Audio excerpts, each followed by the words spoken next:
আমি পার্সোনালি বয়স্কদের চাইতে যুবকদের অপরাধ কম দেখি, কিন্তু এই বয়স্ক অপরাধীগুলাই যুবক অবস্থায় ভালো ছিল। আজকের এই যুবক ভালো ছেলেগুলাই বয়স্ক হয়ে খারাপ হয়ে যাচ্ছে। আমি শুধু ইয়াংদের মধ্যে জেনার প্রবলেমটা বেশি পাইছি, আর নেশা জেনার।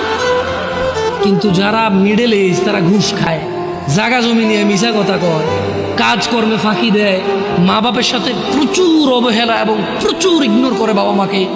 নিজের উপার্জনটা শুধু নিজের মনে করে, বউ আর বাচ্চার মনে করে, বাপ মায়ের মনে করে না। বাপ মাকে ভাগ করে দেয়, যে 4 ভাই আছি, আমি কেন একা করব?